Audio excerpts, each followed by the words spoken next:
empaths, healers, artists, and alchemists. Welcome back to this series about discovering the true nature, right, of an empath, the artistic temperament, and how to navigate life in that way. One of the biggest learning curves for me as an empath was understanding how to, and still is, right? I still have obstacles in this area, understanding money and provision in the material world.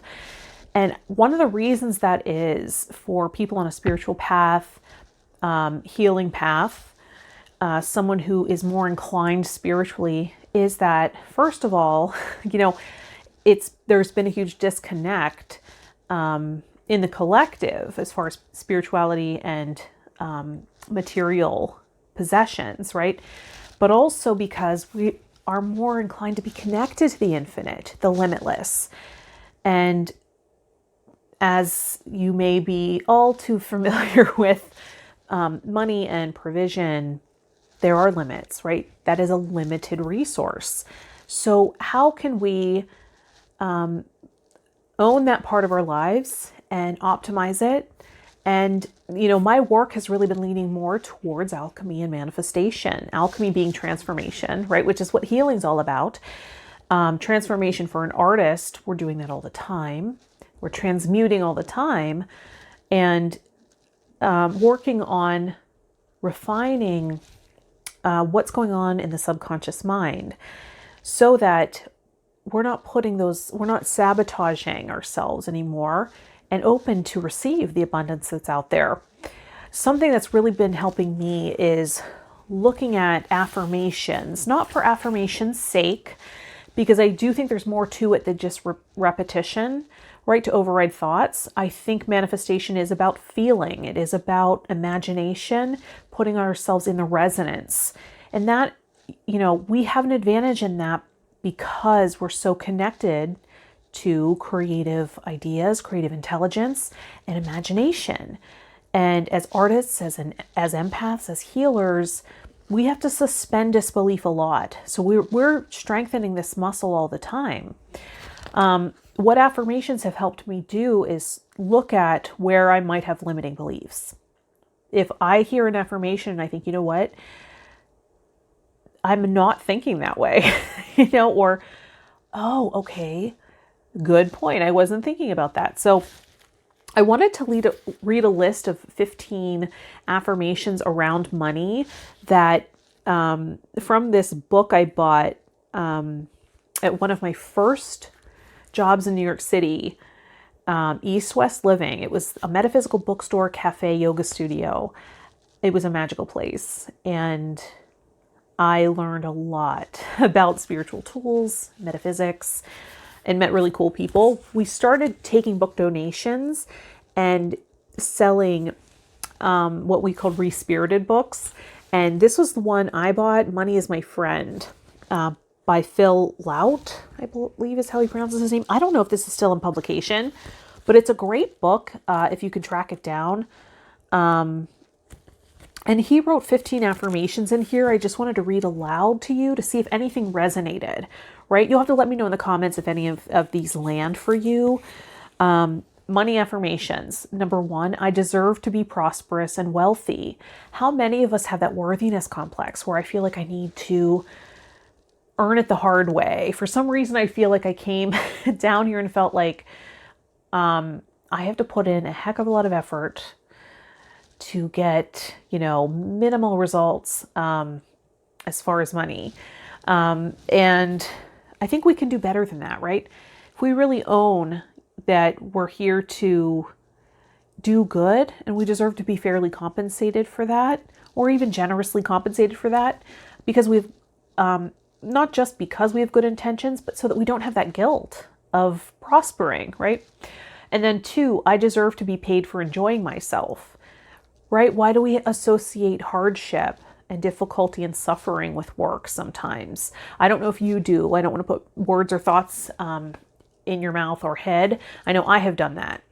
I felt like it's got to be hard, and unconsciously, right? Consciously, I can know, well, work can feel like play too, but I always have this weird association when money's involved. It's easier for me to do things for free or volunteer. That's not helping me. 3, my personal connection to infinite being and infinite intelligence is adequate enough to yield me a large personal fortune. Does that one inspire you? Right? We are connected to creative genius. We can connect to creative ideas. And sometimes we are experiencing something called psychic inversion. And it's something that I've been working on, and that's, a trauma response. It's an adaptation, and we can align to that pillar of light that puts us in the flow, right? Without the suffering. 4, money is my friend, right? The book's title, Money's My Friend. It's not the enemy. It's not scary. I acknowledge sometimes I feel pressure around that. It just ups the ante for me. Like I feel so much pressure. So there's something to be healed there. 5, I have plenty of money. I have plenty of money. And that can also be, helpful, counting the blessings, feeling like there's enough. Sometimes, the not enough syndrome, feeling like you're not good enough or you're not doing enough, can be linked to I don't have enough. And so can we shift that? 6, I am at one with the power that is materializing my desires. So you're not separate. You're not separate from the divine, from the creator. You're co-creating this experience, in fact. So can that empower you? 7, my presence alone produces valuable results. Your vibration is valuable, right? If you're working hard to maintain your vibration or to transform in front of people, right? Sometimes we do that as actors or performers. We overdo instead of just living the life, right? But that transformation in front of people or a very vulnerable moment can be very mesmerizing and valuable for people to experience and see themselves reflected in. 8, my financial life is easy. I can see how it could be, and maybe I'm complicating it. 9, it is okay for me to exceed my goals. Interesting, right? Sometimes we have fears of success linked to fears of engulfment. We have this fear that if I'm too visible or too successful, I won't be able to bear the pressure, or there will be too much attention coming at me, and I'm not good with boundaries, so I won't be able to say no, right? And the fears compound themselves. What if we can reverse that and have the affirming thoughts accumulate, right, and compound one another? 10, beauty, power, and harmony abound in my mind. I love that. Beauty, power, and harmony abound in my mind, right? And expand out to my entire being. I can actually embody that, not just in the mind, right? 11, it is fun for me to be a wealthy woman or man. It is fun for me to be a wealthy woman. It can be fun. Sometimes we forget the fun part, and I don't know about you, but it's not inspiring if it's not fun. It needs to be linked to fun for me and pleasure. 12, I now allow others to support my financial success. Right? How many times do we have this limiting belief that we have to do it all alone, that we can't be supported along the way? I know I've had that. It's that 9 of Pentacles complex, right? With the independent woman, with all the coins. Yeah.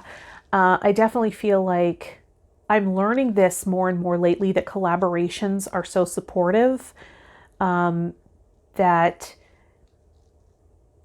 it's not scary. It's not as scary showing up and working with people live. I used to think, let me just record things that I put out there and see if that does it, because I'm too intimidated to show up live and navigate that. Like, what if this happens? What if that happens?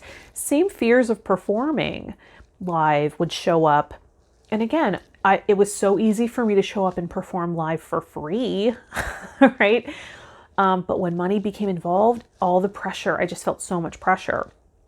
And that really sabotaged me. 13, my well-being has nothing to do with my financial success. So I'm okay either way. I can thrive and feel happy and joyous apart from my material, material possessions, material gain. That is a separate thing. And that's what I'm learning. And that's what I've learned with my mentor working with the vortex for alchemy and manifestation. Creating a vortex so that my personal wounding doesn't come into play here, right? So that despite anything I still have to heal, I can still create and manifest apart from that, and manifest opportunities that will support the process of healing, support the process of me having optimal wellness and well-being. So that's a beautiful thing. That's something I offer for people too on my services page. 14, I forgive myself for using money to control people.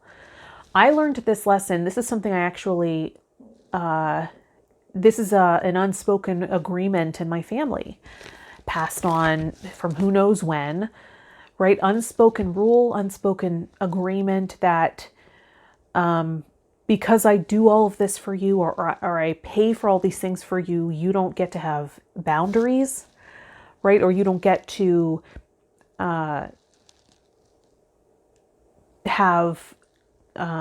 you don't get to complain, voice an opinion, or have maybe even disagreeing opinions. You don't get to disagree with me. There were some of these like underlying irrational agreements and contracts. And one of my closest friendships really helped me heal that and look at that. I thought that's how the world worked. And I was agreeing and consenting to it unconsciously and trying to use it on them. And when he started pointing that out to me, that's not how it works. That's not how it works. And, that moment of honesty, it was painful in the moment, but it helped me grow exponentially. And because I no longer, I realized I can't do that to other people. Like, just because I bought you something doesn't mean you owe me your time, right? And I shouldn't be offended that, oh, now you want to go hang out with other people. I just, paid for this, whatever it is, right? These weird ideas that we have, I realized, oh, he modeled for me what true freedom from that is.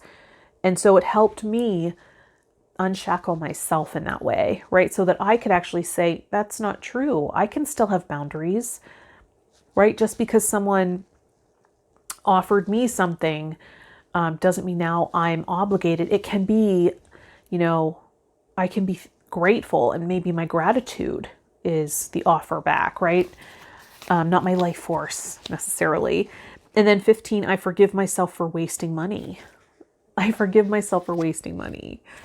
That's huge, right? I mean, I don't know if you can relate, but I think I've made mistakes with money. I've spent frivolously, and sometimes just out of a need for variety or a dopamine hit, right?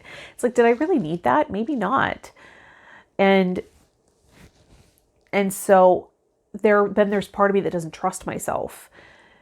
And I think that, with forgiveness, I can start to be more lucid around my behaviors, and then hopefully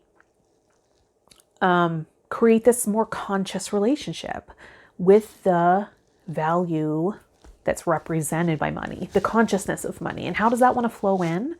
And am I open to receive it without all of these, attachments and weird limiting beliefs and self-sabotage?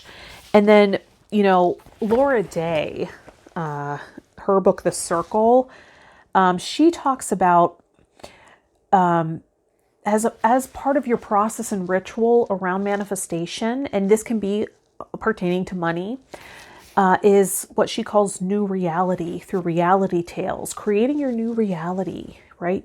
Manifesting your circumstances through your imagination by composing a new reality. And this is an example she wrote in her book, The Circle, How the Power of a Single Wish Can Change Your Life. I highly recommend this book. It's amazing.